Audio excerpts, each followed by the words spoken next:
বাংলাদেশের নতুন সরকারের সঙ্গে কাজ চালিয়ে যাওয়ার ঘোষণা দিয়েছেন ভারত। দেশটির স্বরাষ্ট্রমন্ত্রী এস জয়শঙ্কর শুক্রবার দিল্লিতে রাজীব সিকরির লেখা strategic conundrums reshaping India's foreign policy বই প্রকাশ উপলক্ষে আয়োজিত অনুষ্ঠানে একথা বলেন। অনুষ্ঠানে বাংলাদেশ ইস্যুতে কথা বলার সময় জয়শঙ্কর বলেন, আমাদের এটা স্বীকার করতে হবে যে বাংলাদেশে রাজনৈতিক পরিবর্তন হয়েছে এবং এই পরিবর্তনে অনেক সময় অপ্রত্যাশিতভাবে হয়ে থাকে। স্পষ্টতই এখানে অবশ্যই আমাদের পারস্পরিক স্বার্থের ব্যাপারটা দেখতে হবে।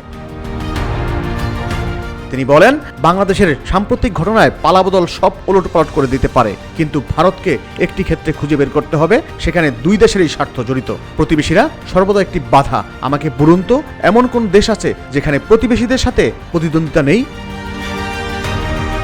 ভারতের পররাষ্ট্রমন্ত্রী আরও বলেন, বাংলাদেশের স্বাধীনতার পর থেকে দুদেশের সম্পর্ক নানা উত্থান পতনের মধ্য দিয়ে গেছে।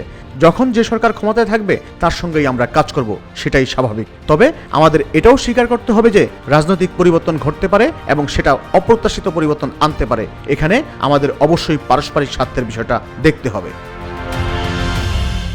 বাংলাদেশে ছাত্র জনতার অভ্যুত্থানের মুখে শেখ হাসিনা ক্ষমতাচ্যুত হয়ে 5 আগস্ট দেশ ছেড়ে ভারতে আশ্রয় নেন। এর মাধ্যমে বাংলাদেশে আওয়ামী লীগের 15 বছরের শাসনের অবসান ঘটে। শেখ হাসিনা এখন তিনি ভারতেই রয়েছেন, যদিও তাকে ফিরিয়ে দেওয়ার দাবি উঠছে বাংলাদেশে। সরকারি চাকরিতে কোটা সংস্কারের দাবিতে বৈষম্য বিরোধী ছাত্র আন্দোলনের মুখে গত 5 আগস্ট পদত্যাগ করে ভারতে পালিয়ে যান বাংলাদেশের সাবেক প্রধানমন্ত্রী শেখ হাসিনা।